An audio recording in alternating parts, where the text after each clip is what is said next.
Saat aku berjuang melahirkan sendirian di rumah sakit, suami malah diam-diam menikah siri dengan gundiknya. Halo Bunda, semoga Bunda semuanya dalam keadaan sehat dan bahagia ya. Sebelum masuk ke ceritanya, jangan lupa nyalakan subtitle dan absen terlebih dahulu ya. Bunda-bunda semua dari daerah mana saja? Jangan lupa like, komen, dan subscribe channel ini ya. Selamat menonton.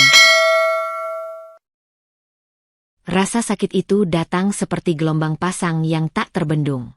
Aku menggenggam erat sisi tempat tidur rumah sakit, mencoba menahan derita yang merobek-robek perutku. Napasku tersengal-sengal, keringat dingin mengalir deras di pelipis. Perawat di sampingku berusaha menenangkan. Ibu Dinda, coba tarik napas dalam-dalam. Kontraksinya masih belum cukup kuat untuk mengejan. Tapi bagaimana aku bisa tenang? Di saat seperti ini, seharusnya Mas Rio ada di sini, memegang tanganku, memberi kekuatan. Bukan meninggalkanku sendirian di ruang bersalin yang dingin ini. Aku masih ingat betul pagi tadi, saat kontraksi pertama datang. Aku berteriak memanggilnya. Mas, aku rasa ini waktunya. Aku harus ke rumah sakit sekarang. Tapi dia malah buru-buru mengenakan dasi. Wajahnya sama sekali tak menunjukkan kepanikan. Aku ada rapat penting dengan klien dari luar kota. Din, kamu pasti bisa handle ini sendiri, kan? Kan bukan anak pertama lagi, katanya sambil mencium keningku cepat, seperti sekadar formalitas. Sebelum sempat ku perdebat lebih jauh, dia sudah melangkah keluar, meninggalkanku terbungkuk kesakitan di depan pintu. Aku harus memanggil taksi sendiri, sambil menahan malu ketika sopirnya melihatku menangis setiap kali kontraksi menghantam. Sekarang, di ruang bersalin ini, telepon genggamku terus berdering. Bukan dari Mas Rio, tapi dari ibuku yang khawatir. Dinda, Rio di mana? Kenapa tidak ada yang memberitahu aku kalau kamu sudah mau melahirkan? Suaranya gemetar. Aku tak bisa menjawab. Air mata mengalir deras saat kusadari. Bahkan di momen paling krusial dalam hidup kami sebagai suami istri, dia memilih untuk tidak ada. Perawat mencoba menghiburkanku. Mungkin suami ibu sedang dalam perjalanan. Bu, sabar ya. Aku mengangguk lemas, tapi hati kecilku sudah tahu kebenarannya. Ini bukan pertama kalinya Mas Rio mengabaikanku. Sejak beberapa bulan terakhir, dia selalu sibuk, selalu ada alasan untuk tidak pulang tepat waktu. Awalnya aku percaya, sampai suatu malam, tanpa sengaja kulihat pesan singkat dari Devi di ponselnya. Mas, aku kangen. Besok ketemuan lagi ya. Saat kutanyakan, dia hanya tertawa kecut. Ah, itu cuma sekretarisku. Din, kamu jangan paranoid. Dan seperti orang bodoh, aku memilih untuk percaya. Sekarang, di atas tempat tidur ini, dengan rasa sakit yang semakin menjadi, aku mulai mempertanyakan semua keputusanku selama ini. Apakah aku terlalu baik? Terlalu percaya? Atau justru terlalu lemah sehingga dia berani memperlakukanku seperti ini? Ibu Dinda. Pus. Kepala bayinya sudah kelihatan. Teriak dokter. Aku mengumpulkan sisa tenaga, mengejan sekuat mungkin. Dalam kepalaku hanya ada satu doa. Tuhan, selamatkan anakku. Dan beri aku kekuatan untuk menghadapi semua ini setelahnya. Dengan jeritan terakhir, akhirnya Kava lahir ke dunia. Tangisnya nyaring, sehat. Tapi saat mataku mencari sosok yang seharusnya pertama kali menyambutnya, yang ada hanya ruangan kosong dan perawat yang tersenyum simpati. Di saat yang bersamaan, telepon genggamku bergetar. Sebuah notifikasi media sosial dari teman kuliahku. Dinda, ini beneran suamimu? Kok aku lihat fotonya lagi nikah siri? Dunia seakan runtuh. Di layar ponsel, tampak jelas foto Mas Rio dengan setelan koko putih, berdiri di samping Devi yang mengenakan kebaya merah muda. Mereka tersenyum bahagia di depan penghulu, dengan caption dari akun teman Devi. Alhamdulillah, resmi jadi pasangan halal hati merah 2 nikah siri berkah. Tanggal postingannya? Hari ini. Persis di saat aku berjuang antara hidup dan mati melahirkan anaknya. Bayiku menangis di pelukanku, tapi air mataku sudah mengering. Yang tersisa hanya satu tekad. Rio, kamu akan menyesal telah mempermainkanku. Tanganku gemetar memegang ponsel. Mata ini tak percaya dengan apa yang baru saja kulihat. Foto itu begitu jelas. Mas Rio dengan baju koko putih yang rapi, berdiri gagah di samping Devi yang mengenakan kebaya merah muda, wajahnya berseri-seri dengan riasan tebal. Mereka berdua terlihat begitu bahagia, seolah-olah ini adalah hari terindah dalam hidup mereka. Di depan mereka, seorang penghulu tersenyum sambil memegang secari kertas yang pasti adalah akad nikah. Latar belakangnya menunjukkan sebuah ruangan sederhana dengan hiasan bunga di sudut-sudutnya, mungkin di rumah orang tua Devi atau sebuah musyalah kecil. Aku menatap foto itu begitu lama hingga pandanganku mulai kabur. Tidak, ini pasti salah paham. Pasti ada penjelasan lain. Mungkin ini acara pernikahan saudaranya? Tapi kenapa dia tidak pernah bilang? Kenapa dia harus memakai pakaian pengantin? Jempolku dengan gemetar membuka notifikasi lainnya. Ada pesan dari Rani, teman kuliahku yang mengirimi screenshot itu. Din, aku nggak mau ikut campur. Tapi aku lihat ini di story temannya Devi. Ini beneran suamimu kan? Aku nggak mau kamu nggak tahu. Aku membalas dengan jari-jari yang dingin. Iya, itu dia. Tapi pasti ada penjelasannya. Aku mencoba meyakinkan diri sendiri, tapi suara hati kecilku berteriak lebih keras. Dinda, dia sudah mengkhianatimu. Di sampingku, Kava mengeluarkan suara kecil, mengingatkanku bahwa aku baru saja melahirkan. Tubuhku masih sakit, perutku terasa seperti baru dirobek-robek, tapi semua rasa sakit fisik itu tidak ada artinya dibandingkan dengan hantaman di dadaku saat ini. Aku mencoba menelepon Mas Rio lagi. Masih tidak diangkat. Pesan singkatku sebelumnya. Mas, aku sudah melahirkan. Kava lahir dengan selamat. Kamu di mana? Masih belum dibalas. Perawat yang membantu persalinanku masuk ke ruangan dengan segelas air hangat. Ibu harus banyak minum, biaya cepat pulih, katanya dengan senyum. Matanya kemudian berbinar penuh simpati ketika melihat air mata yang mengalir di pipiku. Ibu baik-baik saja.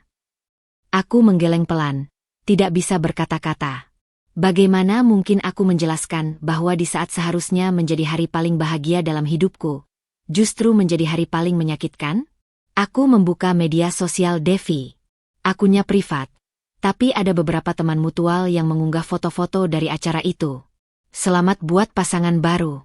Semoga sakinah mawaddah warahmah, tulis salah satu caption. Yang lain menambahkan, akhirnya resmi. Semoga jadi keluarga yang harmonis. Setiap kata seperti pisau yang menancap di jantungku. Mereka merayakan kebahagiaan, sementara aku terbaring di sini dengan luka persalinan dan hati yang hancur. Teleponku berdering. Jantungku berdebar kencang, berharap itu Mas Rio akhirnya menghubungi. Tapi yang muncul adalah nama ibuku. Dinda, kamu sudah lihat berita itu? Suaranya tegang.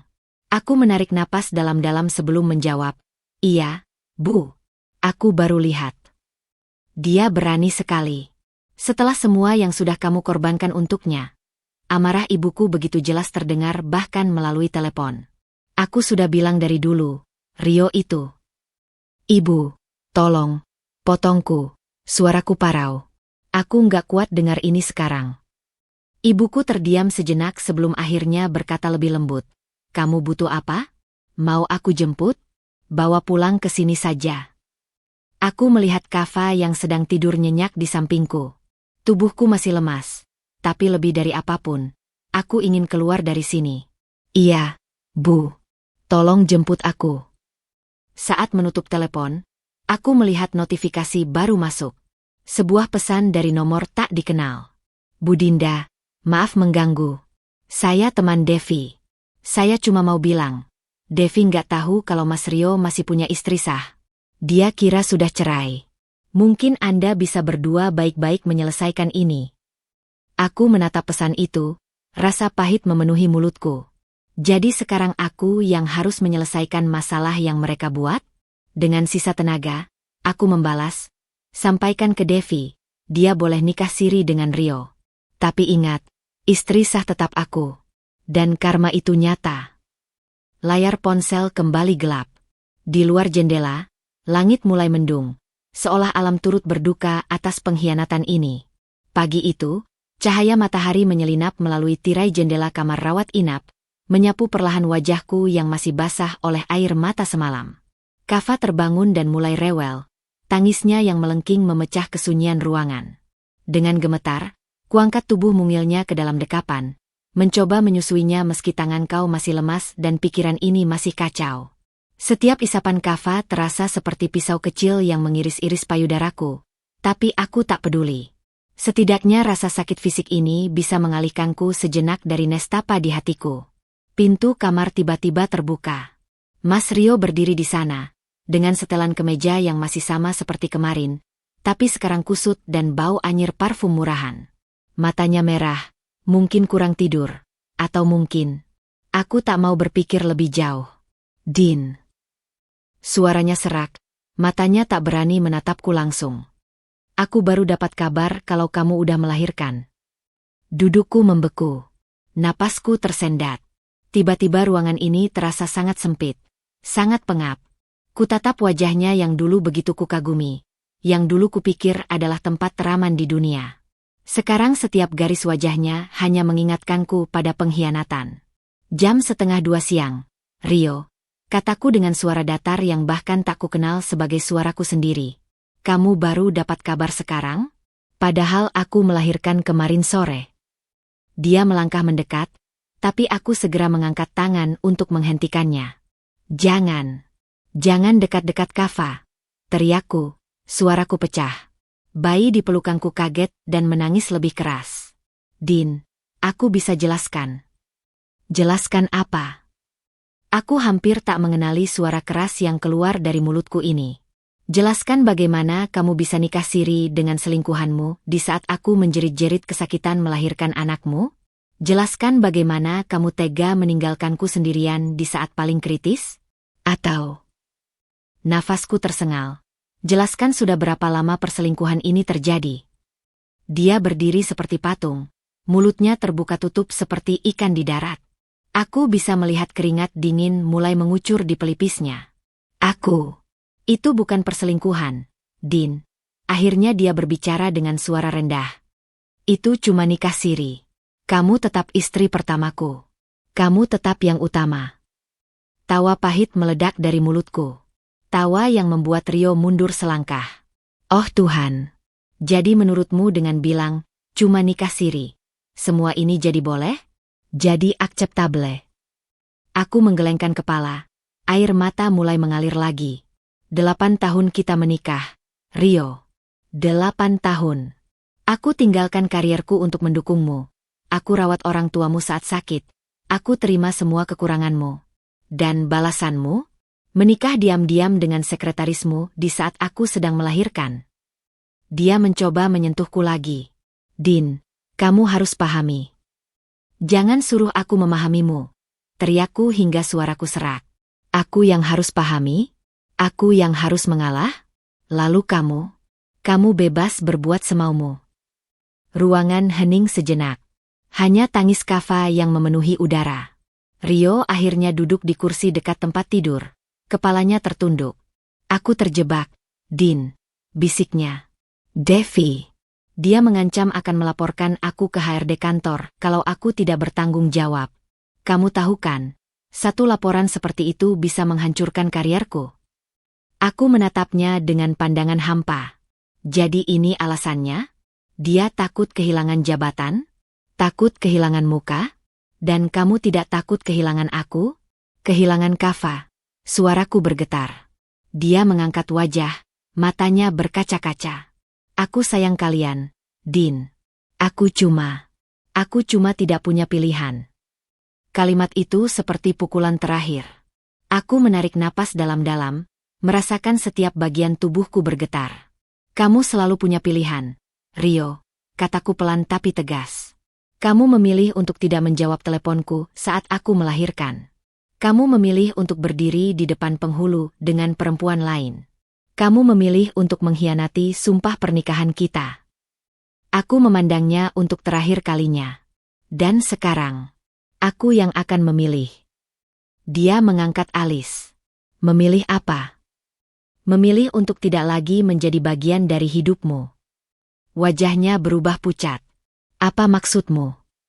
Aku akan pulang ke rumah orang tuaku besok. Kamu punya waktu sampai hari ini untuk mengemasi barang-barangmu dan pergi dari rumah kita. Dinda, kamu tidak serius. Aku sangat serius, potongku. Dan jika kamu mencoba menghalangi, aku akan laporkan pernikahan sirimu ke pihak berwajib. Kamu tahu kan hukumnya? Dia terdiam, wajahnya berubah merah. Kamu mau menghancurkanku? Aku memeluk Kava lebih erat. Tidak, Rio. Kamu yang sudah menghancurkan segalanya sendiri. Pintu kamar terbuka lagi. Seorang perawat masuk dengan obat-obatan. Melihat ketegangan di ruangan itu, dia ragu-ragu. Ibu Dinda, waktunya minum obat. Rio berdiri, wajahnya campur aduk antara marah dan panik. Kita belum selesai bicara. Oh, kita sudah selesai, jawabku, beralih ke perawat dengan senyum palsu. Terima kasih, Bu. Tolong temani saya sebentar. Rio akhirnya pergi dengan wajah gelap. Tapi sebelum pintu tertutup, aku masih sempat mendengar gumamnya. Ini belum berakhir, Dinda. Begitu pintu tertutup, seluruh tenagaku seakan menguap. Aku menyerahkan Kava pada perawat dan menangis sejadi-jadinya. Tangisan untuk pernikahanku yang hancur. Untuk masa depanku yang tak pasti. Dan untuk wanita muda bernama Dinda yang dulu begitu percaya pada cinta, tapi sekarang harus belajar menjadi kuat. Suara koper yang kuhela di lantai keramik rumah kami terdengar seperti derit hati yang remuk. Setiap langkahku terasa berat, bukan hanya karena tubuhku yang masih lemah pasca melahirkan, tapi karena setiap sudut rumah ini menyimpan kenangan yang kini terasa seperti dusta. Dinding yang dulu kami pilih bersama, sofa tempat kami biasa bercanda, bahkan bantal-bantal yang masih menyisa aroma Rio, semuanya kini terasa asing, seperti mempertanyakan bagaimana bisa aku tidak menyadari pengkhianatan ini lebih awal. Ku packing pakaian Kava dengan gerakan mekanis. Tangan ini masih gemetar saat melipat baju-baju mungilnya. Pakaian yang seharusnya dipakai di rumah yang utuh, dengan ayah yang setia. Tiba-tiba, sebuah kaos kaki kecil terjatuh dari genggamanku. Aku memungutnya perlahan, dan tanpa kusadari, air mata sudah menetes deras lagi. Ini baru hari kedua sejak kelahiran Kava. Tapi rasanya seperti sudah berbulan-bulan aku hidup dalam mimpi buruk. Dinda, kamu sudah packing barang-barang penting. Ibu berdiri di ambang pintu kamar, wajahnya penuh keprihatinan. Dia datang pagi tadi setelah mendengar kabar dari rumah sakit, dan seketika itu juga memaksaku untuk pulang bersamanya. Sebentar lagi selesai, Bu, jawabku sambil menyeka pipi dengan punggung tangan. Aku cuma mau pastikan Kava punya cukup persediaan. Ibu mendekat dan merengkuh bahuku. Kamu tidak perlu membawa semuanya sekaligus. Kita bisa kembali lagi nanti. Aku menggeleng. Aku tidak mau kembali ke sini, Bu. Tidak setelah. Suaraku tercekat. Tidak setelah suamiku menikahi wanita lain di saat aku merasakan sakit melahirkan. Tidak setelah 8 tahun pernikahan ternyata dibangun di atas kebohongan. Ibu memelukku erat. Tubuhnya yang kecil terasa begitu kokoh, seperti batu karang yang melindungiku dari amukan ombak. Kamu kuat, Nak. Lebih kuat dari yang kamu kira. Dari luar terdengar suara mobil mendekat. Jantungku berdegup kencang. Rio. Pasti dia. Ternyata benar. Beberapa detik kemudian, pintu depan terbanting dengan suara keras. Dinda. Teriak Rio dari bawah. Langkah kakinya berat menaiki tangga. Ibu segera berdiri di depan pintu kamar. Posisinya seperti pelindung. Dia tidak punya hak untuk marah, bisikku gemetar. Rio muncul dengan wajah merah padam. Bau alkohol menyengat dari napasnya. Matanya langsung menatap koper-koper yang sudah kuisi. Jadi beneran? Suaranya parau. Kamu mau pergi? Aku menarik napas dalam-dalam sebelum menjawab. Kamu sudah memilih jalanmu, Rio. Sekarang aku memilih jalanku. Dia melangkah mendekat, tapi ibu segera menghadang. Jangan dekat-dekat anak saya, Rio. Lihat keadaanmu. Rio mengabaikan ibu. Kamu nggak bisa begitu saja pergi, Din. Ini rumah kita. Kava anak kita. Rumah kita? Tiba-tiba suaraku meledak, lebih keras dari yang kukira. Rumah kita? Kamu berani bilang ini rumah kita setelah kemarin kamu berdiri di depan penghulu dengan perempuan lain. Dia terdiam sejenak, lalu tiba-tiba berubah taktik. Aku salah, Din. Aku minta maaf. Aku akan putuskan hubungan dengan Devi. Kita bisa mulai lagi. Tidak, teriakku. Suaraku pecah. Tidak ada kita lagi, Rio. Kamu pikir aku bisa melupakan bahwa di saat aku berjuang antara hidup dan mati melahirkan anakmu, kamu malah sibuk menikahi selingkuhanmu? Wajah Rio berubah. Kamu selalu begitu, Dinda. Selalu merasa paling benar. Kamu pikir selama ini mudah hidup dengan perempuan perfeksionis sepertimu? Kalimat itu seperti tamparan. Aku terhuyung mundur. Selama ini aku mengira masalahnya adalah Devi. Ternyata, aku sendiri yang jadi masalah di matanya? Ibu tak tahan lagi. Cukup, Rio. Keluar dari sini sebelum kupanggil satpam.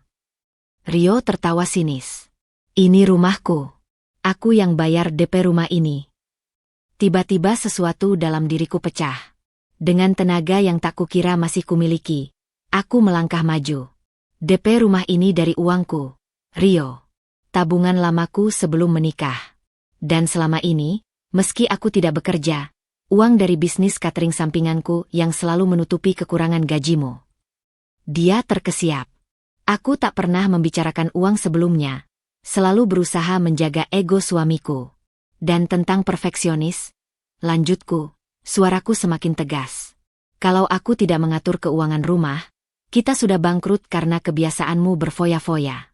Kalau aku tidak mengurus semuanya, siapa yang akan mengingatkanmu bayar listrik, bayar sekolah Kava, atau bahkan mengingatkanmu ulang tahun orang tuamu? Rio berdiri bagai patung. Aku bisa melihat matanya berkaca-kaca, tapi hatiku sudah terlalu sakit untuk merasa iba. Din. Dia mencoba lagi, suaranya lebih lembut. Aku pergi sekarang, Rio, potongku. Kamu punya waktu 2 minggu untuk mengosongkan rumah ini. Jika tidak, aku akan memproses perceraian dengan membawa semua bukti perselingkuhanmu. Wajah Rio berubah pucat. Kamu nggak mungkin. Oh, aku sangat serius, kataku sambil mengangkat ponsel.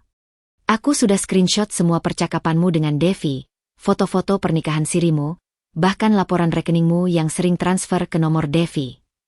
Ibu memegangi lenganku. Ayo pergi, nak. Tidak ada gunanya berdebat lebih lama. Dengan Kava dalam gendongan, aku melangkah melewati Rio untuk terakhir kalinya. Bau parfumnya yang dulu kusukai sekarang membuatku mual. Di ambang pintu, aku berbalik. Selamat tinggal, Rio. Semoga kamu bahagia dengan pilihanmu. Dia berdiri diam, wajahnya campur aduk antara marah dan penyesalan. Ini belum berakhir, Dinda. Aku tak menjawab. Langkahku mantap menuju mobil ibu. Saat pintu mobil tertutup, baru aku membiarkan air mata mengalir deras. Bukan untuk Rio, tapi untuk semua tahun yang terbuang percuma, untuk cinta yang ternyata palsu, dan untuk Dinda muda yang terlalu lama hidup dalam kebohongan. Mobil mulai bergerak. Rumah yang dulu kupanggil istana kebahagiaan itu perlahan menghilang dari pandangan. Aku memejamkan mata, merasakan Kava yang hangat dalam pelukanku. Ini bukan akhir. Ini awal yang baru. Pagi pertama di rumah orang tuaku terasa begitu asing. Terbangun di kamar lamaku yang masih dihiasi poster-poster masa SMA. Aku sempat tersesat dalam ilusi seolah 8 tahun terakhir hanyalah mimpi buruk yang panjang. Namun, tangisan Kava dari boks bayi di samping tempat tidur segera menyadarkanku pada realita yang pahit. Tubuhku masih sakit. Setiap gerakan terasa seperti ditarik oleh ratusan benang yang mengikat luka persalinanku. Aku meraih ponsel yang semalaman kumatikan. Begitu menyala, deretan notifikasi langsung membanjiri layar. Pesan dari teman-teman yang menanyakan kabar, beberapa panggilan tak terjawab dari Rio, dan, yang membuat nafasku tercekat, sebuah pesan dari nomor tak dikenal. Bu Dinda, maaf mengganggu. Saya ingin klarifikasi bahwa pernikahan kami dengan Mas Rio sudah direstui keluarganya. Mohon jangan membuat masalah lebih besar. Terima kasih. Devi. Aku menatap pesan itu begitu lama hingga huruf-hurufnya mulai kabur. Tanganku gemetar memegang ponsel. Jadi sekarang selingkuhan suamiku berani mengirimiku pesan? Berani meminta klarifikasi?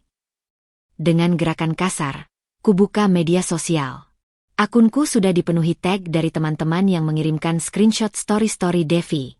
Ada foto Rio dan Devi berduaan di sebuah kafe mewah, dengan caption, date pertama sebagai pasangan halal. Ada foto tangan Devi yang memamerkan cincin emas, hadiah pernikahan dari suami tercinta.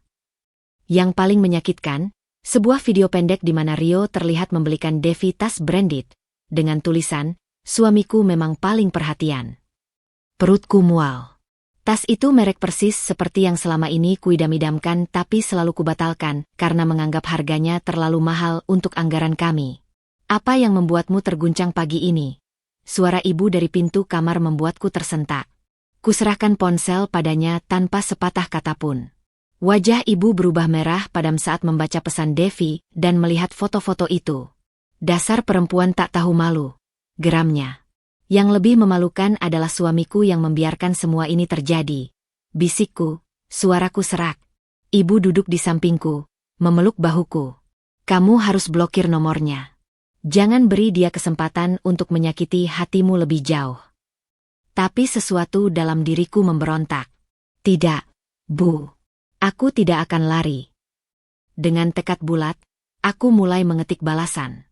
Devi, selamat atas pernikahan sirimu. Semoga kamu bahagia dengan sisa-sisa lelaki yang kutinggalkan. Tapi ingat, istri sah tetap aku. Dan ketika nanti kamu merasakan apa yang kurasakan sekarang, ketika Rio bosan dan mencari perempuan ketiga, ingatlah pesanku ini, karma itu nyata. Kukirim pesan itu lalu segera memblokir nomornya. Tidak perlu melihat balasannya. Tidak perlu memberi ruang lebih untuk drama mereka. Tapi alam semesta sepertinya punya rencana lain.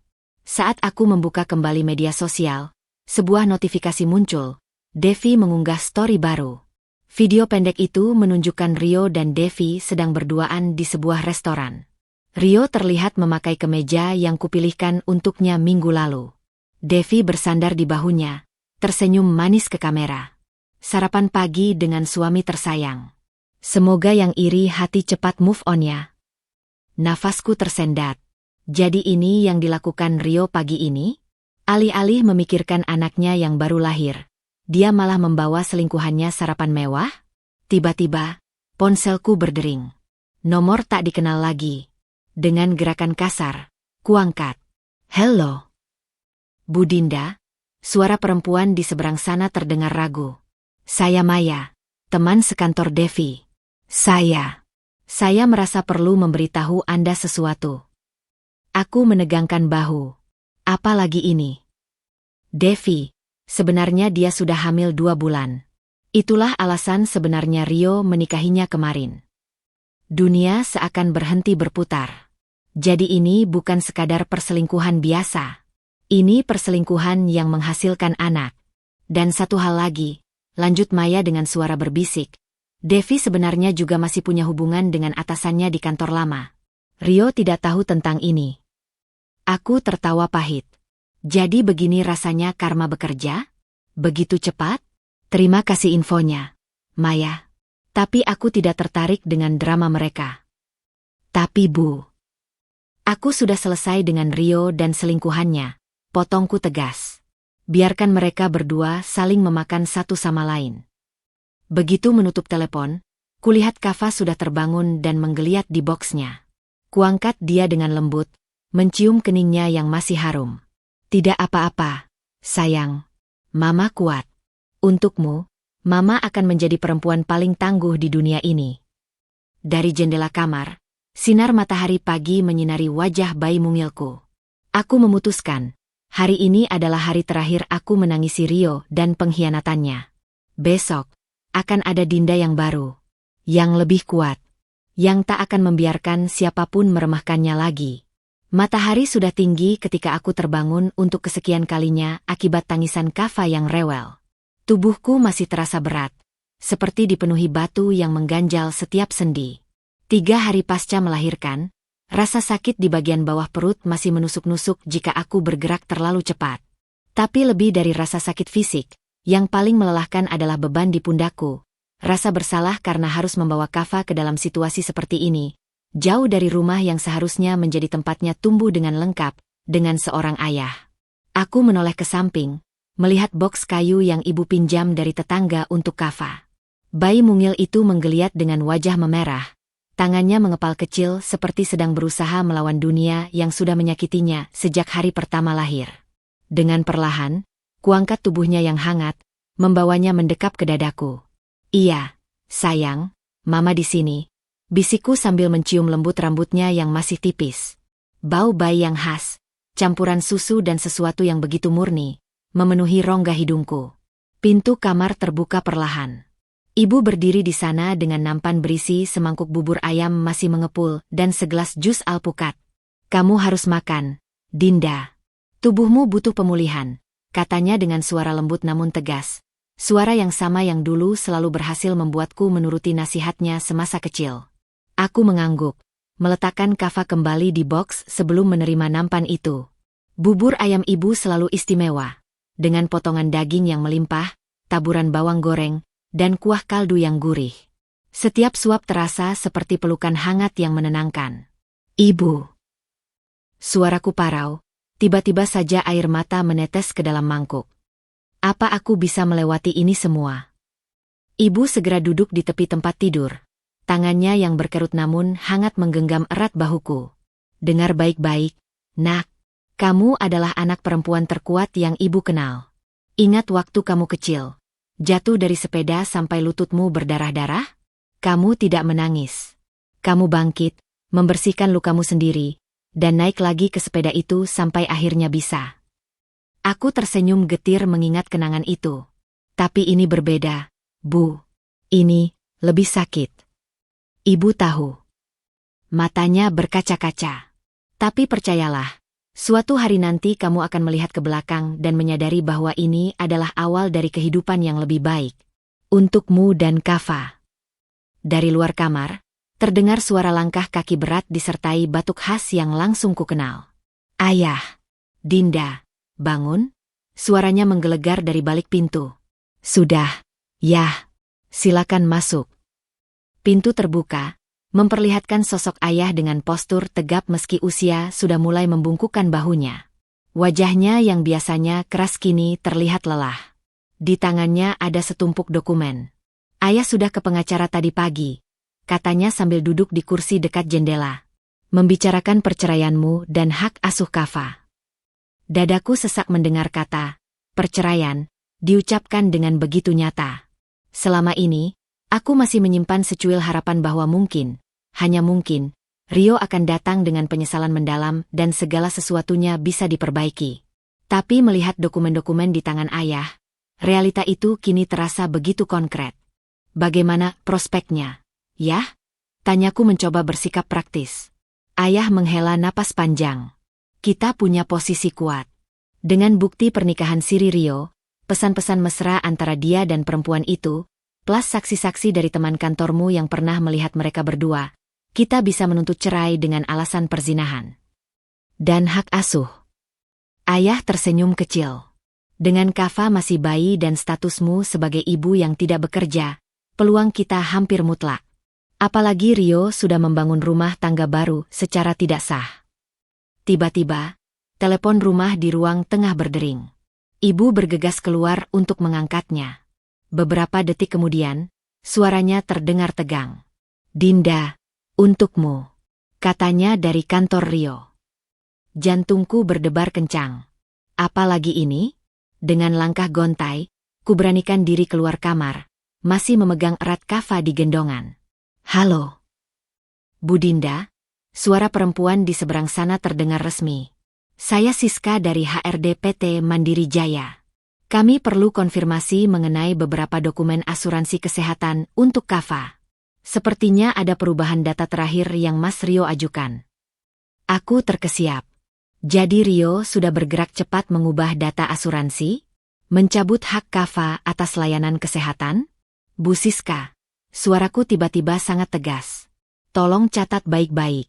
Saya masih istri sah Mas Rio. Segala perubahan data keluarga tanpa persetujuan saya adalah tidak sah. Saya akan datang ke kantor besok dengan dokumen-dokumen pendukung.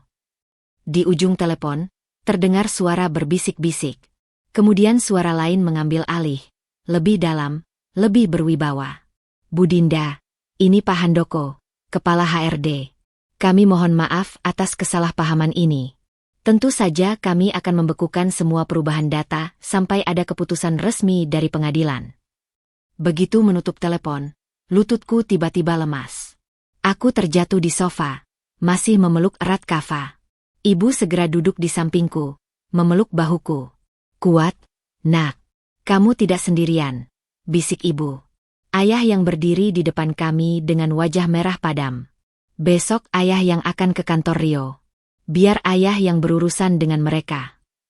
Aku menggeleng. Tidak, Yah. Ini pertarunganku. Aku yang harus melakukannya.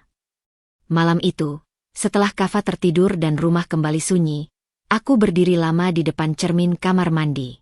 Melihat bayangan perempuan dengan mata sembab, rambut kusut, dan tubuh yang masih membengkak pasca melahirkan.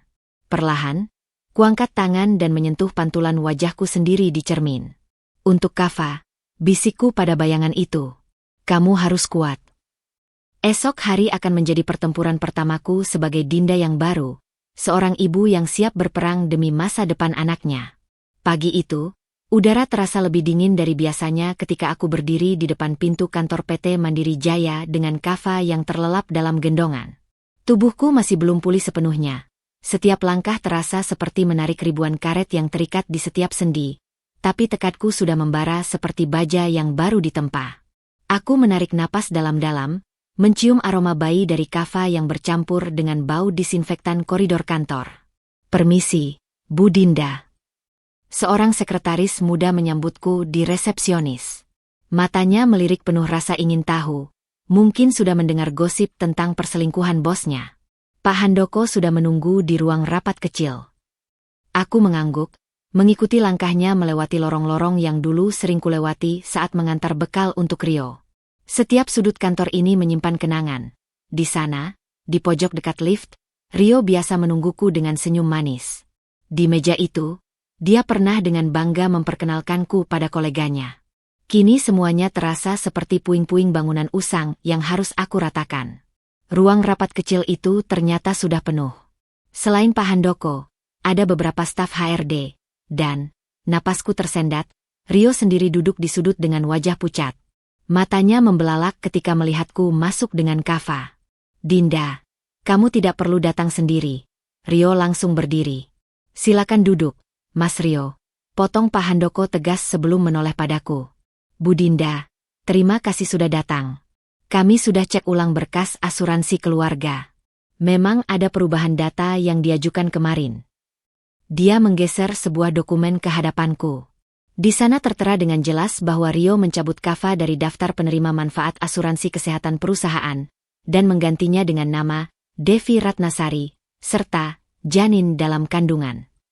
Jemariku gemetar memegang kertas itu. Jadi tidak hanya menikahi selingkuhannya, Rio juga dengan teganya mencabut hak anak kandungnya sendiri? Menurut pasal 45 UU Ketenagakerjaan, suaraku tiba-tiba sangat tenang, jauh lebih tenang dari yang kuduga. Perubahan data keluarga hanya bisa dilakukan dengan persetujuan kedua pihak dalam perkawinan yang sah. Kuangkat wajahku, menatap langsung ke mata Rio. Apakah Mas Rio sudah menunjukkan dokumen cerai kami ke HRD? Karena sepengetahuan saya, kami masih terikat perkawinan yang sah di mata hukum. Ruangan menjadi sunyi. Rio menggeliat tidak nyaman di kursinya. Din, ini hanya kesalahpahaman. Tidak ada kesalahpahaman, potongku sambil mengeluarkan selembar dokumen dari tas. Ini fotokopi buku nikah kami yang masih berlaku. Ini surat keterangan dari kelurahan bahwa tidak ada proses perceraian yang diajukan. Dan ini. Kuletakkan sebuah amplop coklat di atas meja. Surat pernyataan dari pengacara kami bahwa setiap perubahan data keluarga tanpa persetujuan saya adalah pelanggaran hukum.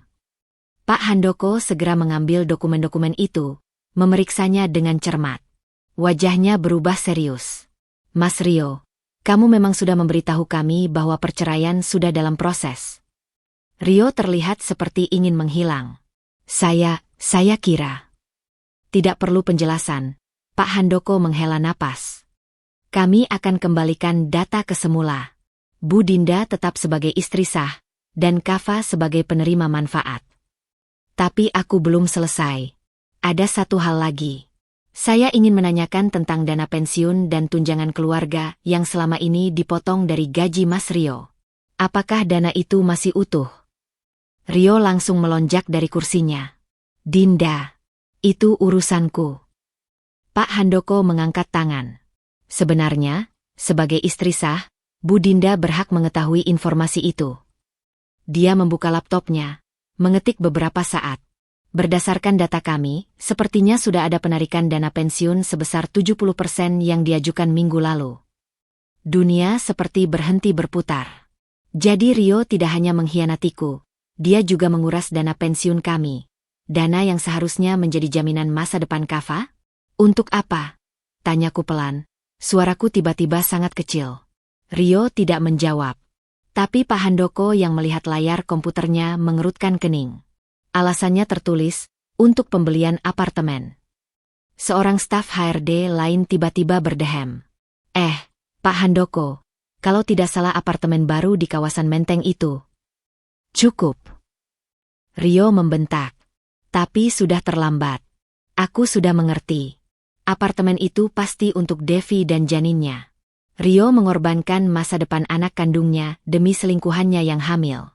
Dengan tangan gemetar, kuangkat Kava yang mulai rewel. Tolong catat baik-baik, Pak Handoko.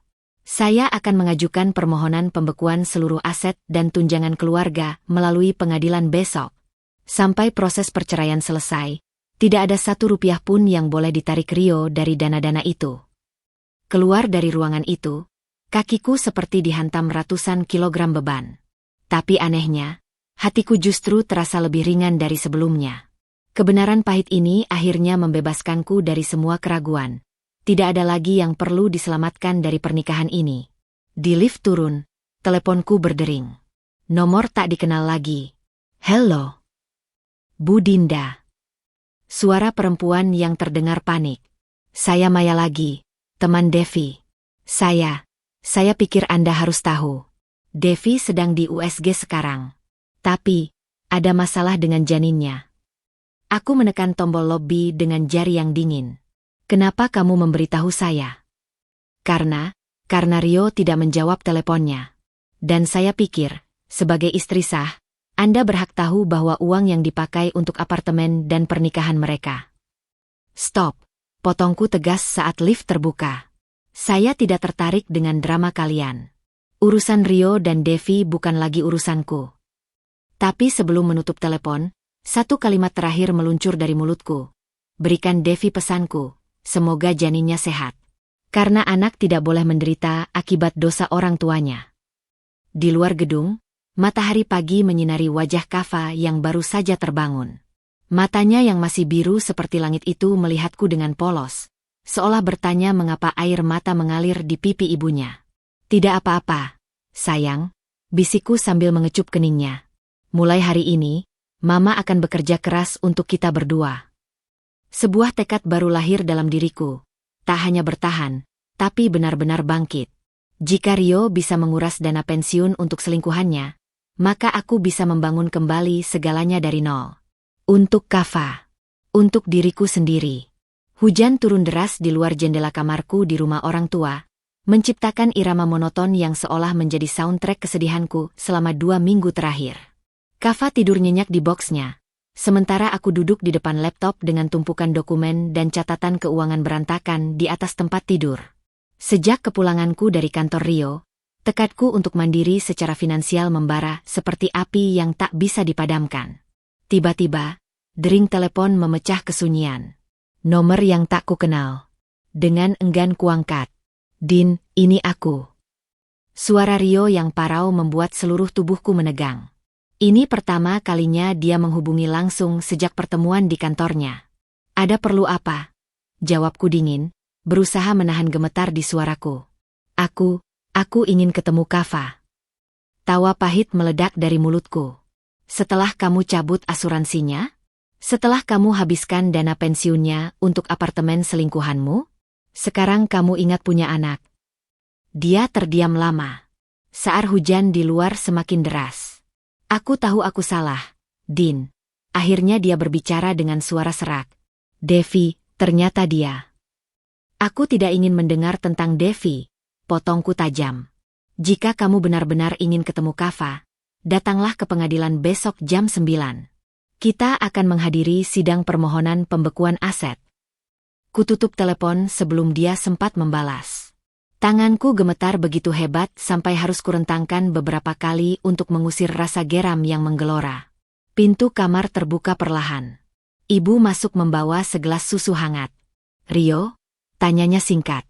Aku mengangguk, menatap Kava yang mulai menggeliat dalam tidurnya. Dia mau ketemu Kava. Tiba-tiba jadi ayah teladan. Ibu duduk di sampingku. Wajahnya berkerut dalam ekspresi yang sulit kubaca. "Dinda, Ibu lihat kamu tidak tidur 3 hari ini. Kamu sibuk dengan dokumen-dokumen ini, dengan rencana usaha cateringmu, tapi..." Dia menghela napas. "Jangan lupa merawat dirimu sendiri." Aku menatap tumpukan kertas di hadapanku, riset tentang modal awal usaha, daftar supplier, bahkan draft brosur promosi. Semua kulakukan dalam keadaan emosional yang belum stabil, dengan tubuh yang belum pulih sepenuhnya. "Ibu khawatir kamu terlalu keras pada dirimu sendiri," lanjut ibu sambil menyentuh lembut pundakku. Air mata yang kutahan sejak tadi akhirnya tumpah. "Aku harus bisa mandiri, Bu. Rio sudah membuktikan dia tidak bisa diandalkan.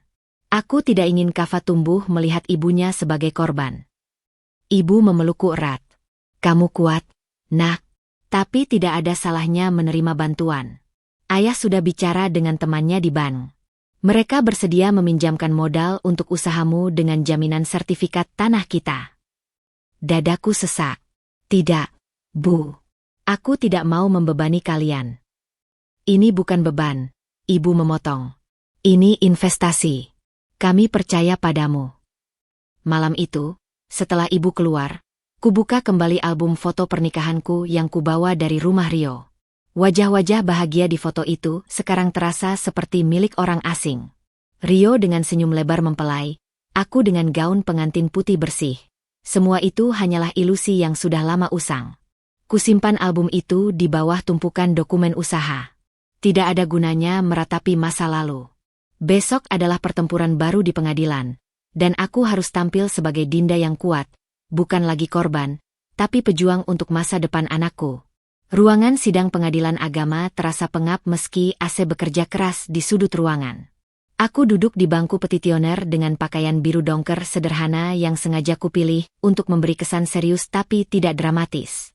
Di tangan, kugenggam erat dokumen-dokumen penting sementara Kava tenang dalam gendongan ibuku di bangku belakang. Tubuhku masih belum pulih sepenuhnya. Tapi hari ini aku harus kuat. Rio datang terlambat 15 menit dengan kemeja putih lusuh dan dasi yang tidak rapi. Matanya langsung mencari keberadaanku. Lalu Kava di belakang. Aku sengaja menghalangi pandangannya dengan tubuhku. Dia tidak berhak memandangi anak yang dengan tega dicabut hak asuransinya. "Hakim yang terhormat, pengacaraku, Bu Rika," memulai dengan suara lantang. "Kami mengajukan permohonan pembekuan sementara seluruh aset suami selama proses perceraian berlangsung, mengingat adanya indikasi penyelewengan dana keluarga." Rio langsung melonjak dari kursinya. "Itu tidak benar. Itu uang saya sendiri." Hakim mengetuk palu kecil. "Tuan Rio, harap tenang. Anda akan mendapat giliran bicara." Bu Rika melanjutkan dengan menunjukkan bukti transfer dana pensiun ke developer apartemen mewah. Dana sebesar 1,7 miliar ini seharusnya menjadi jaminan masa depan anak mereka, namun dialihkan untuk pembelian apartemen atas nama pihak ketiga. Saat itulah pintu ruangan sidang terbuka kasar. Semua kepala menoleh ke arah suara derap sepatu hak tinggi. "Devi." Dia berdiri di pintu dengan gaun hamil ketat warna merah muda, perutnya yang mulai membesar jelas terlihat. Matanya langsung mencari Rio, lalu menatapku penuh tantangan. "Maaf, Hakim," katanya dengan suara manis yang dibuat-buat. "Saya hanya ingin mendukung suami saya." Ruang sidang bergemuruh. Bahkan hakim yang biasanya netral terlihat mengerutkan kening. "Ini sidang tertutup, Ibu. Silakan menunggu di luar." Tapi Devi malah melangkah masuk. "Tapi saya istri sah Mas Rio. Saya punya hak." "Istri sah?" Suaraku meledak tanpa kusadari. Seluruh ruangan hening. "Mana bukti akta nikahmu?" Mana surat cerai antara saya dan Rio? Atau kamu pikir nikah siri di musala kecil bisa membatalkan pernikahan resmi saya yang tercatat di negara? Devi terkesiap. Wajahnya memerah. Rio tampak ingin menghilang di kursinya. Hakim mengetuk palu berkali-kali. Keluarkan perempuan ini, perintahnya pada petugas keamanan. Tapi sebelum dibawa keluar, Devi berbalik padaku. Kamu hanya iri karena Rio memilihku. Kamu pikir dengan membekukan asetnya, dia akan kembali padamu. Aku berdiri, seluruh tubuhku bergetar tapi suaraku tenang. Saya tidak ingin kembali ke lelaki yang tega mengorbankan anak kandungnya sendiri. Tapi saya akan perjuangkan setiap rupiah yang menjadi hak anak saya. Setelah Devi diusir, sidang berlanjut. Hakim akhirnya mengabulkan permohonan pembekuan aset. Bahkan lebih dari yang kami minta. Rio diwajibkan membayar uang tunai 20 juta per bulan untuk nafkah kafah sejak hari ini. Ketika kami keluar dari ruangan, Rio mengejarku di koridor. Dinda, tunggu. Aku berbalik, melindungi kafah dengan tubuhku. Apa lagi? Dia terlihat linglung. Aku tidak tahu Devi akan datang. Dia akhir-akhir ini sangat posesif. Aku menghela napas. Itu bukan urusanku lagi, Rio. Nikmati saja pilihanmu. Tapi dia memegang lenganku. Dengar, Din. Devi, ternyata dia masih berhubungan dengan mantan atasannya. Aku baru tahu dia hamil, mungkin bukan anakku. Matahari dari jendela koridor menyinari wajah Rio yang tampak 10 tahun lebih tua. Untuk sesaat, aku hampir merasa iba. Hamker. Karma memang indah, ya? Bisikku sebelum berbalik pergi.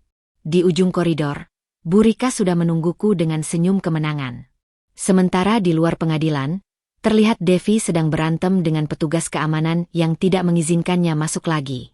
Gaun merah mudanya yang mahal sudah kusut. Riasannya luntur oleh air mata. Aku berjalan melewatinya tanpa sepatah kata pun.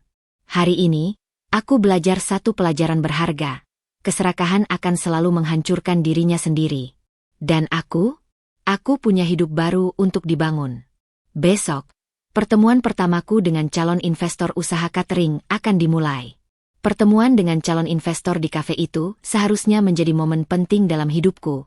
Titik balik di mana aku mulai membangun kembali kehidupanku dari puing-puing pernikahan yang hancur.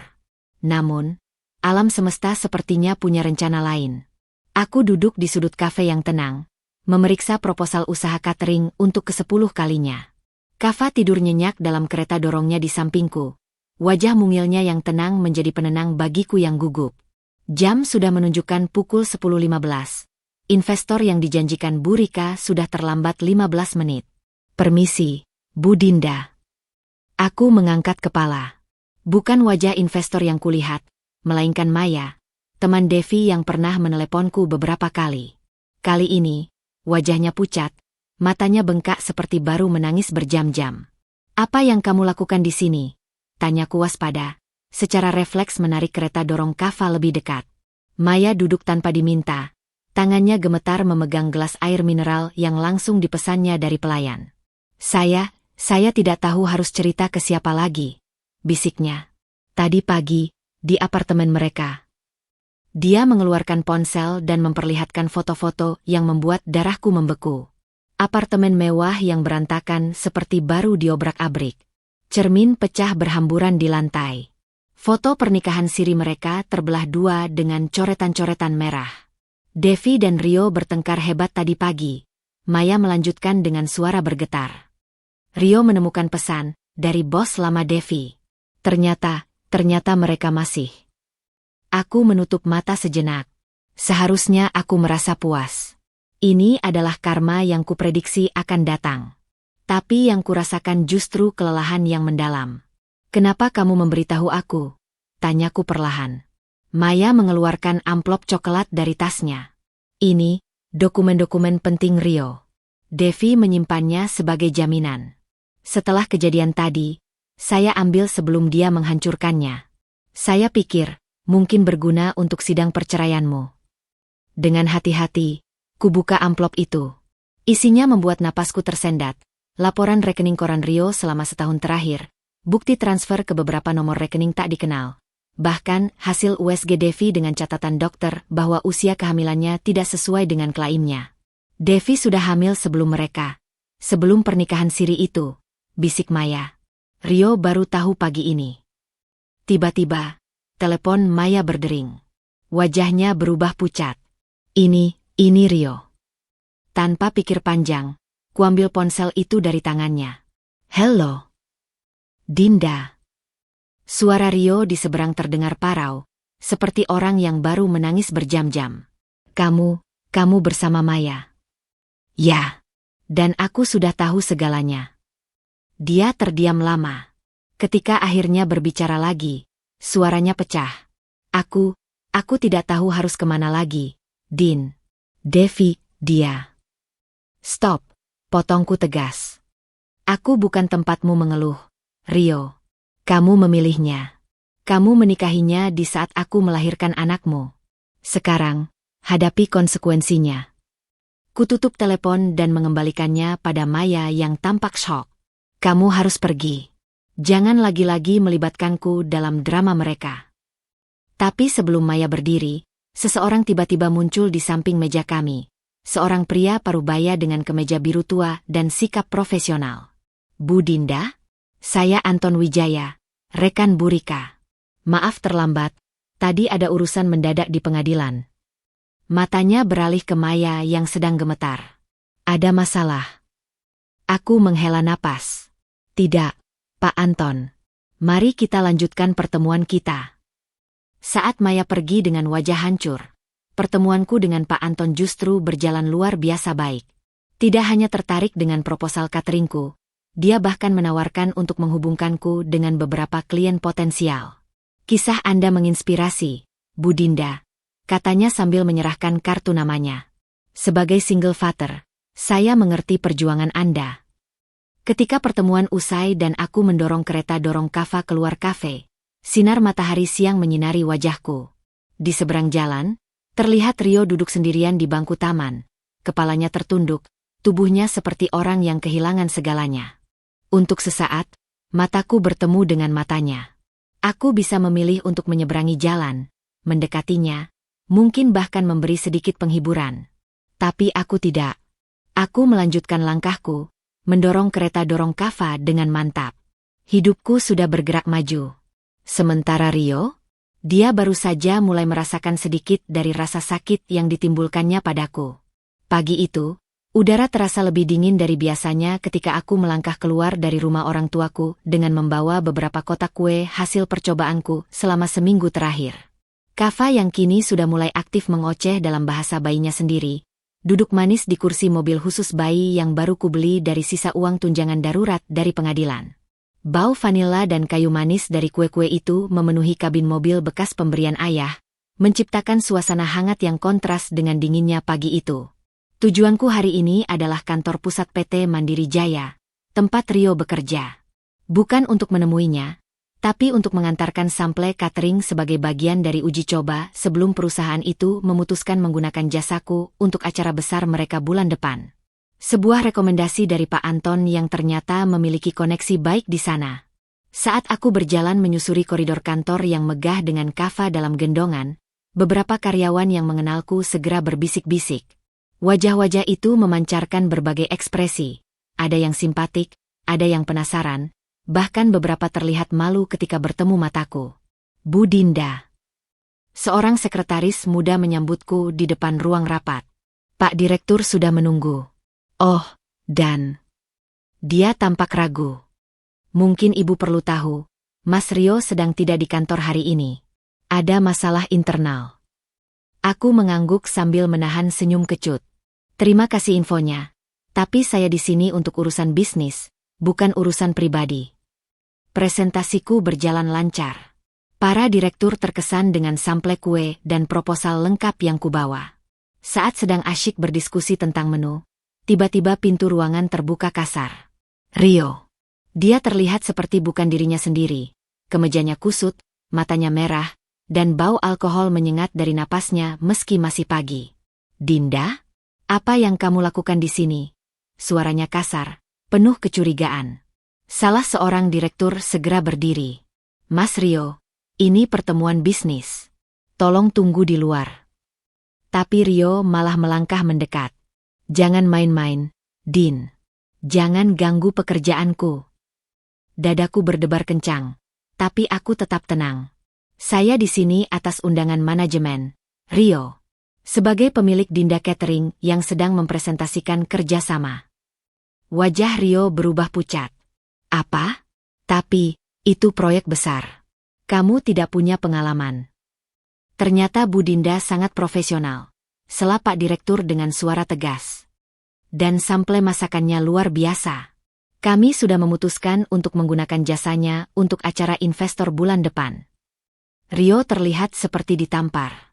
Matanya berpindah dari atasan-atasannya ke wajahku, lalu ke Kava yang sedang menggemaskan dalam gendonganku. Kamu pakai anak kita sebagai senjata, bisiknya dengan nada menuduh. Seketika itu juga, seluruh kesabaranku habis. Dengan suara rendah tapi jelas, ku jawab, tidak, Rio. Aku membawa Kava karena sebagai ibu single, aku tidak punya pilihan lain. Tapi setidaknya aku bekerja keras daripada menghabiskan waktu di bar sambil meratapi kesalahan sendiri. Ruang rapat menjadi sunyi.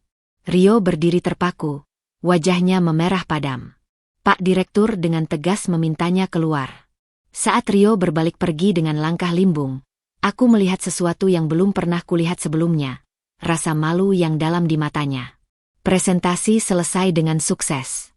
Kontrak ditandatangani. Dan aku keluar dari gedung itu dengan perasaan campur aduk. Di parkiran, ternyata Rio menungguku. Din, tunggu. Aku terus berjalan menuju mobil. Din, aku tahu aku salah. Devi, dia sudah pergi. Dia ternyata. Aku berhenti, tapi tidak menoleh. Aku tidak peduli, Rio. Itu urusanmu. Dia berlari menghampiri. Aku dipecat hari ini. Mereka bilang performaku menurun drastis, dan kehadiranmu tadi. Akhirnya aku menoleh. Wajah Rio yang dulu selalu tampan kini keriput, seperti menua 10 tahun dalam sebulan. Karma memang tidak pernah salah alamat, bisikku sebelum masuk ke mobil. Dalam perjalanan pulang, Kava tertawa riang melihat balon-balon warna-warni di pinggir jalan. Aku menyeka air mata yang tak kusadari sudah mengalir. Bukan untuk Rio, tapi untuk semua mimpi yang pernah kupendam tentang keluarga bahagia yang kini harus kubangun kembali dari nol. Besok, aku akan mulai merekrut 2 asisten untuk membantuku memulai usaha catering ini. Hidup harus terus berjalan. Dan seperti kata ibu, kadang kita harus dihancurkan dulu agar bisa dibentuk kembali menjadi versi yang lebih kuat. Hujan bulan April yang gerimis membasahi jalanan di depan rumah orang tuaku ketika sebuah mobil pick-up berwarna biru tua berhenti di depan pagar. Aku berdiri di teras, menunggu dengan sedikit gemetar sambil menggendong Kava yang sudah mulai bisa duduk sendiri. Hari ini adalah hari pengiriman pertama pesanan catering untuk acara kecil di kantor kecamatan. Langkah pertamaku dalam dunia bisnis yang sama sekali baru. Dari mobil itu turun seorang pria dengan payung besar. Bukan kurir yang kuharapkan, melainkan Pak Anton sendiri, investor pertamaku. Maaf menyusul ke rumah, katanya sambil melangkah menghindari genangan air.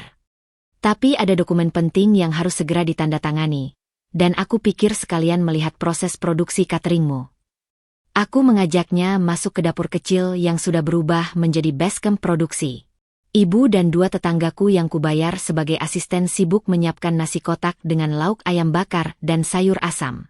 Semua ini hasil karyamu? Tanya Anton, matanya berbinar melihat tatanan makanan yang rapi. Hasil kerja tim kecil kami, jawabku sambil menitipkan Kava pada ibu. Anton dengan teliti memeriksa setiap kotak makanan, bahkan mencicipi sedikit. Rasanya autentik. Berbeda dengan catering biasa yang cenderung terlalu banyak penyedap. Resep turunan nenek, jelasku sambil menata dokumen di meja makan. Tanpa MSG, bumbu diulek manual, bukan blender. Dia mengangguk-angguk, lalu tiba-tiba bertanya, apa kabar dengan sidang perceraianmu? Pertanyaan itu membuat suasana sempat tegang. Ibu yang sedang menggendong Kava langsung menyingkir ke dapur. Berjalan, jawabku singkat. Rio mengajukan banding soal pembagian aset, tapi pengacaraku yakin kita menang. Anton menghela napas. Aku pernah melalui proses serupa 3 tahun lalu. Istriku pergi dengan kolega kerjanya, meninggalkan aku dan 2 anak.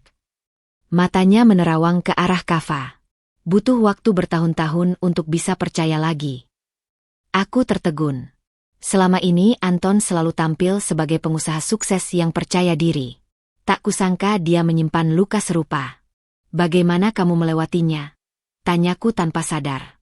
Dia tersenyum kecil. Dengan fokus pada anak-anak dan kerja. Sama seperti yang kamu lakukan sekarang. Tangannya tanpa sengaja menyentuh tanganku sebentar.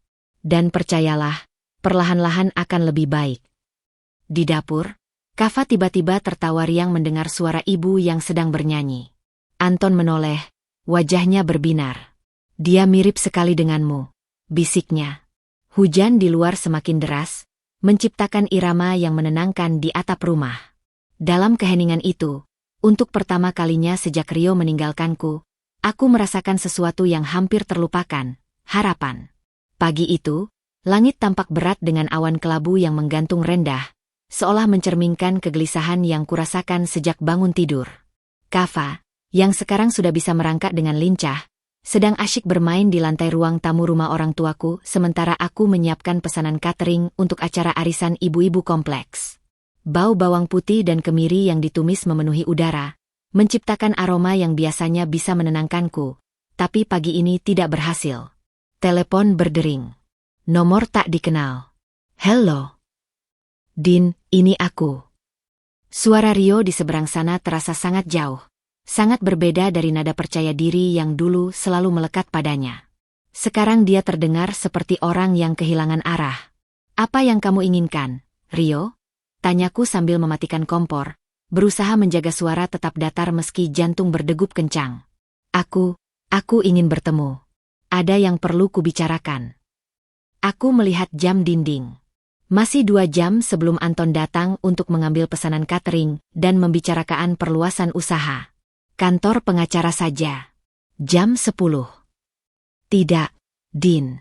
Bukan urusan hukum. Aku perlu bicara sebagai manusia. Sebagai ayah Kava. Ada sesuatu dalam nadanya yang membuatku menimbang-nimbang. Ini pertama kalinya sejak perceraian dia menyebut diri sebagai ayah Kava tanpa paksaan pengadilan. 30 minutes.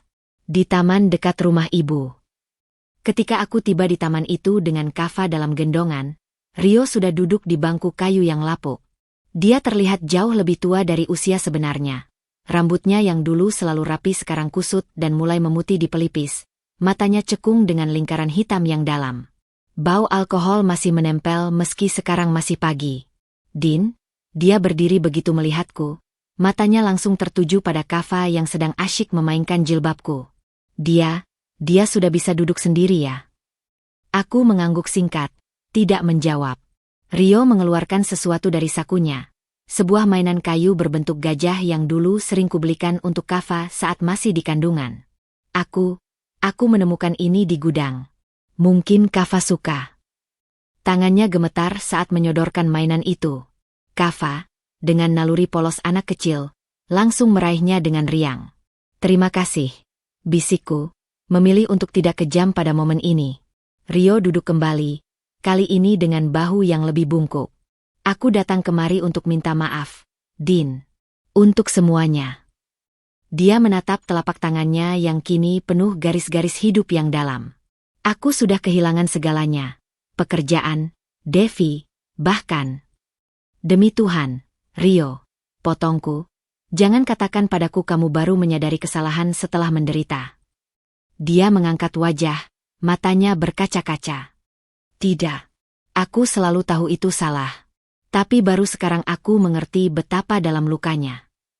Angin pagi berhembus membawa daun-daun kering melintasi kaki kami. Kava tertawa kecil saat mainan kayunya jatuh ke rumput.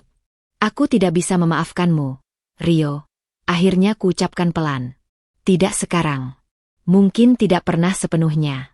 Tapi... Aku melihat Kava yang sedang berusaha meraih mainannya. Tapi aku tidak akan menghalangimu menjadi ayah yang baik untuknya. Jika memang itu yang kamu inginkan. Rio terlihat seperti ingin berkata banyak, tapi akhirnya hanya mengangguk. Air mata jatuh di tangannya yang masih gemetar. Besok ada sidang hak asuh, lanjutku. Datanglah. Tunjukkan pada hakim bahwa kamu serius ingin berubah. Dia mengangguk lagi, kali ini dengan sedikit cahaya di matanya. Aku akan datang, Din. Aku berjanji. Ketika aku berdiri untuk pergi, tiba-tiba dia bertanya, apa kabar usahamu? Aku dengar berkembang pesat. Aku tersenyum kecil. Ya, alhamdulillah. Besok ada meeting dengan investor untuk buka cabang. Investor? Bukan. Antonia. Mendengar nada cemburu yang tersirat, aku memilih untuk tidak menjawab. Biarlah dia merasakan sedikit dari apa yang dulu kurasakan. Pulang ke rumah, Kava tertidur pulas dalam gendongan. Ibu menyambutku dengan wajah penuh tanya. Bagaimana pertemuannya? Aku menghela napas panjang sambil meletakkan Kava di boksnya. Aku tidak tahu, Bu. Mungkin ini awal pertobatannya, mungkin hanya putus asa sementara. Ibu memelukku. Kamu baik memberinya kesempatan. Bukan untuk dia, Bu. Untuk Kava. Setiap anak berhak punya ayah yang baik. Di luar jendela, awan kelabu perlahan mulai tersibak, menyisakan sedikit cahaya matahari yang menyentuh wajah Kava yang sedang tertidur. Besok adalah hari baru. Untukku, untuk Kava, dan mungkin, hanya mungkin, untuk Rio yang sedang berusaha bangkit dari kehancurannya sendiri. Pagi hari di pengadilan keluarga terasa lebih menegangkan dari yang kubayangkan. Aku duduk di bangku petitioner dengan pakaian formal warna biru tua, sementara Kava yang kini sudah mulai aktif bermain, duduk tenang di pangkuan ibuku. Ruangan ber-AC itu terasa pengap. Napasku sesekali tercekat setiap kali pintu terbuka, mengira Rio akan muncul seperti yang dijanjikannya kemarin. Tapi yang masuk justru seseorang yang tak kuharapkan. Devi. Perempuan itu berdiri di pintu pengadilan dengan gaun hamil yang sudah terlihat lusuh. Wajahnya pucat tanpa riasan. Rambutnya yang dulu selalu tertata rapi kini dikucir sembarangan. Matanya yang sembab langsung menatapku penuh permusuhan sebelum duduk di bangku belakang. Pengacaraku, Burika, membungkuk dan berbisik. Dia mengajukan intervensi dalam sidang hak asuh. Mengaku sebagai istri sah Rio dan meminta hak asuh bersama. Tangan yang memegang botol minum Kava gemetar hebat. Tapi pernikahan mereka tidak sah. Kita punya bukti-bukti kuat. Burika mengangguk mantap. Tenang, kita sudah siapkan segalanya. Ketika hakim masuk dan sidang dimulai, Rio ternyata tidak hadir. Devi langsung berdiri dan dengan suara melengking memprotes. Yang mulia, suami saya sakit berat sehingga tidak bisa hadir. Sebagai istri sah, saya mewakilinya dalam urusan hak asuh anak kami. Anak kamu? Suaraku meledak tanpa kusadari, membuat semua orang di ruangan terkejut. Kava di pangkuan ibuku mulai menangis. Hakim mengetuk palu. Ibu Dinda, harap tenang. Dengan napas berat, aku duduk kembali sambil mengambil Kava dari ibuku untuk menenangkannya. Devi melanjutkan dengan nada penuh drama. Ya, yang mulia. Sebagai istri kedua yang sah secara agama, saya berhak. Berdasarkan dokumen yang kami ajukan, Burika menyela dengan tegas, pernikahan antara Tuan Rio dan Ibu Devi tidak tercatat secara hukum, dilakukan tanpa sepengetahuan istri sah, dan yang lebih penting, dia mengeluarkan selembar dokumen. Dilakukan saat Ibu Devi masih terikat hubungan kerja dengan Tuan Rio, yang melanggar peraturan perusahaan. Wajah Devi berubah pucat. Burika melanjutkan, kami juga memiliki bukti bahwa Ibu Devi masih dalam hubungan dengan mantan atasannya selama pernikahan tidak sah ini. Dia mengeluarkan foto-foto yang membuat seluruh ruangan bergumam. Devi tiba-tiba berteriak, itu fitnah. Dinda yang iri karena suaminya memilihku. Hakim mengetuk palu berkali-kali. Ibu Devi, harap tenang atau saya akan mengeluarkan ibu dari ruangan. Saat itulah pintu pengadilan terbuka. Rio masuk dengan wajah pucat dan keringat dingin, didukung oleh dua orang yang tak kukenal. Maaf terlambat, Yang Mulia. Suaranya parau. Saya baru keluar dari rumah sakit. Devi langsung berlari menghampirinya. Mas, katakan pada mereka bahwa kita... Diam, teriak Rio dengan suara yang tak pernah kudengar sebelumnya. Sudah cukup kebohonganmu. Kamu hancurkan hidupku. Ruangan menjadi ricuh. Hakim harus mengetuk palu berkali-kali. Ketika ketertiban pulih, Rio dengan langkah gontai mendekati bangkuku. Dinda, bisiknya, aku minta maaf untuk semua ini. Aku dirawat karena overdosis alkohol semalam. Baru sadar betapa dalam kehancuranku. Dia lalu menoleh ke hakim. Yang mulia, saya hanya ingin mengatakan bahwa saya tidak layak menjadi ayah sekarang. Tapi saya mohon, biarkan saya tetap bisa melihat anak saya saat saya sudah pulih. Devi yang mendengar itu langsung menjerit. Kami sudah punya janin. Janin kita. Rio memandangnya dengan dingin.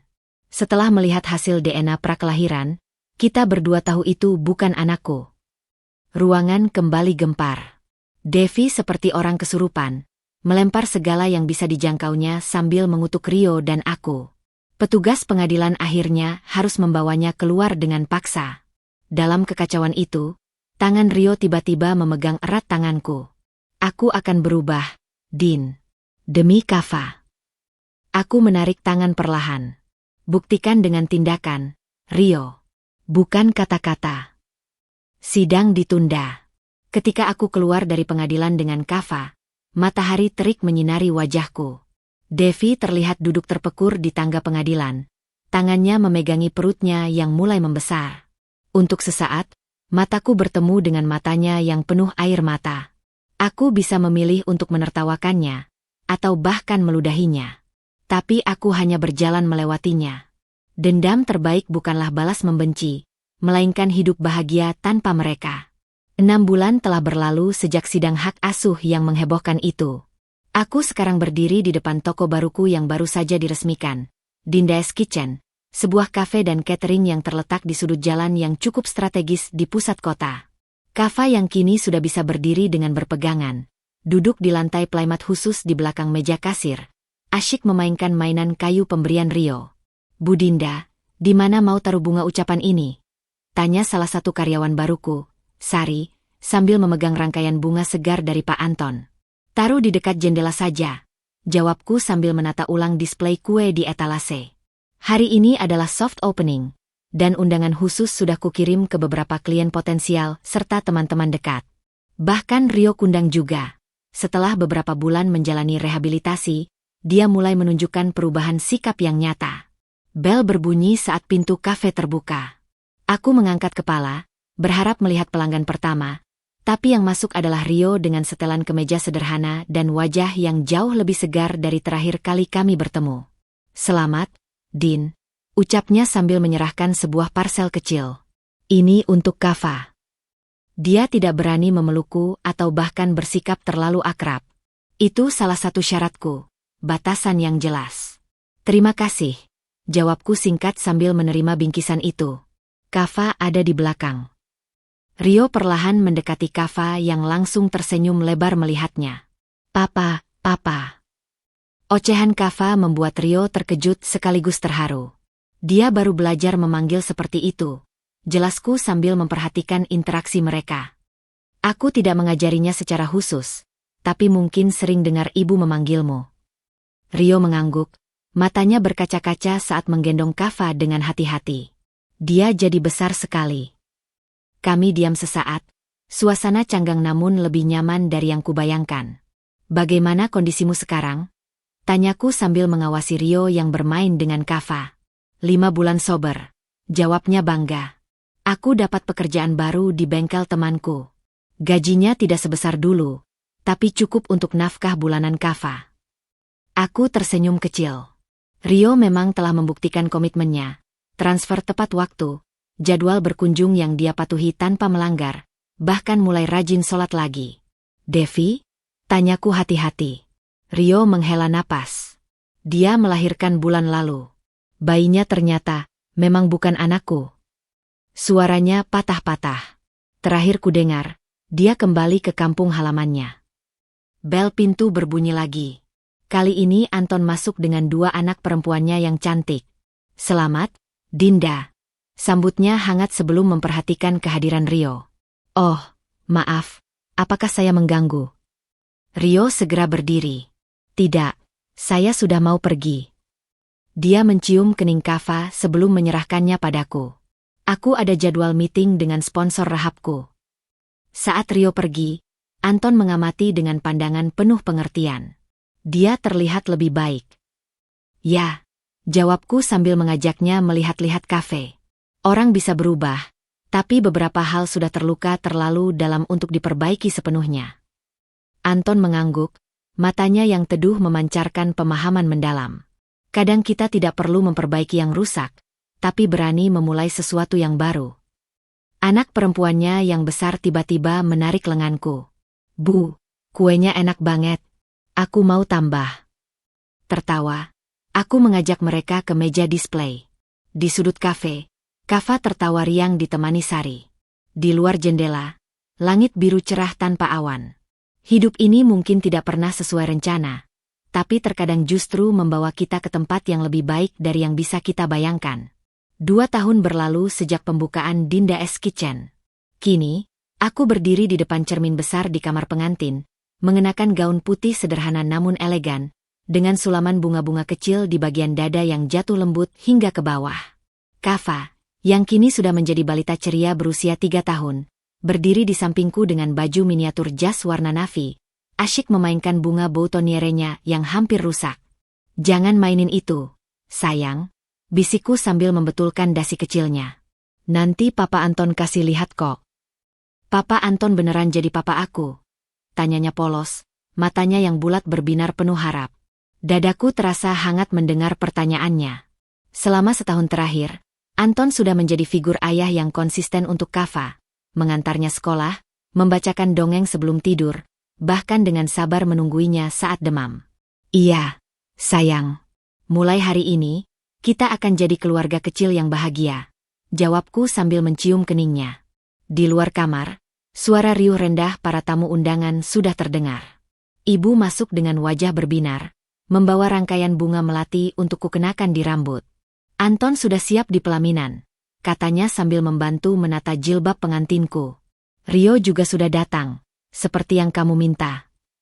Aku mengangguk perlahan. Hubunganku dengan Rio memang sudah jauh lebih baik. Setelah rehabilitasi total, dia menjadi ayah yang bertanggung jawab untuk Kava, meski kami sepakat untuk tidak pernah kembali seperti dulu. Ketika musik pengantin mulai dimainkan, aku berjalan pelan menyusuri lorong rumah yang telah dihiasi dengan bunga-bunga segar. Di ujung sana, Anton berdiri tegak dengan jas navy yang serasi dengan Kava, matanya berbinar melihatku mendekat. Di barisan tamu, kulihat Rio duduk di bangku paling belakang dengan senyum kecil. Dia melambai pada Kava yang langsung tersenyum lebar.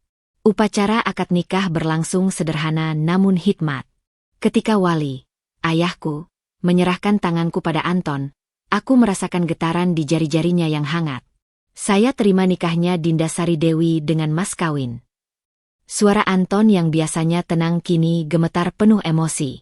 Kava yang berdiri di samping kami tiba-tiba berseru, "Papa!" Lalu memeluk kaki Anton dengan spontan, membuat seluruh tamu tertawa haru. Setelah acara selesai, saat kami berfoto bersama, Rio mendekat dengan langkah ragu. "Selamat, Din," ucapnya sambil menjabat tangan Anton. "Jaga baik-baik mereka." Anton mengangguk mantap, dengan segenap jiwa. Rio kemudian mengeluarkan sebuah kotak kecil dari sakunya. "Ini untuk Kava." Mainan kereta api yang dulu selalu dia lihat di toko. Mata Kava langsung berbinar. "Terima kasih, Ayah Rio." Panggilan itu, Ayah Rio, adalah kompromi yang kami sepakati. Sebuah penanda bahwa meski Anton sekarang menjadi ayah kandungnya, Rio tetap memiliki tempat khusus sebagai ayah biologis. Ketika matahari sore mulai tenggelam, menyinari pelaminan kami dengan cahaya keemasan, aku menyadari perjalanan panjang yang telah kulalui. Dari duka pengkhianatan, perjuangan sebagai ibu tunggal, hingga kebahagiaan baru yang terasa lebih bermakna karena telah melalui badai. Anton memegang tanganku erat. "Siap untuk babak baru, istriku." Kuserahkan tubuhku pada pelukannya, sambil mengamati Kava yang sedang asyik bermain dengan mainan barunya di bawah pengawasan ibuku. "Siap, suamiku. Siap untuk kebahagiaan yang sesungguhnya." 5 tahun kemudian, di sebuah pagi yang cerah di bulan Juni, Aku berdiri di depan pintu kamar Kava yang kini berusia 8 tahun, menyaksikan pemandangan yang membuat mataku berkaca-kaca. Kava dengan serius mengenakan seragam sekolah barunya, baju putih lengan pendek dengan celana merah marun, dasi kecil yang sedikit miring, dan sepatu hitam mengkilap yang sudah dia rawat sendiri semalaman. Anton berlutut di hadapannya, dengan sabar membetulkan dasi itu sambil menjelaskan cara mengikatnya yang benar untuk ke-10 kalinya pagi ini. Begini, nak. Lingkarkan yang panjang ke bawah yang pendek, lalu tarik ke atas. Suara Anton yang rendah penuh kesabaran. Kava mengerutkan keningnya yang persis seperti Rio dulu, tapi matanya yang berbinar penuh semangat belajar adalah warisan dariku. Tapi tadi kan papa bilang harus diputar dulu. Anton tertawa, suaranya yang dalam bergema di kamar yang penuh poster luar angkasa dan buku-buku ensiklopedia anak ini. Kamu benar, sayang.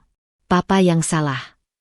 Dari balik pintu, aku mengamati mereka berdua dengan perasaan hangat yang menyebar di dada. Hari ini adalah hari pertama Kava di sekolah dasar. Sebuah tonggak penting dalam hidupnya yang kami rayakan dengan sederhana tapi penuh makna. Sudah siap pahlawan kecilku? Tanyaku sambil masuk ke kamar dan merapikan sedikit rambut Kava yang bandel. Sudah, Mama. Kava melompat kegirangan. Aku janji akan jadi anak pintar seperti pesan ayah Rio kemarin. Mendengar nama Rio disebut, Anton dan aku saling bertukar senyum. Rio memang telah menjadi bagian tak terpisahkan dari kehidupan Kava. Setiap akhir pekan, Kava menghabiskan waktu di rumah kecil Rio yang sederhana di pinggiran kota, berkebun, membaca buku, atau sekadar bermain puzzle bersama.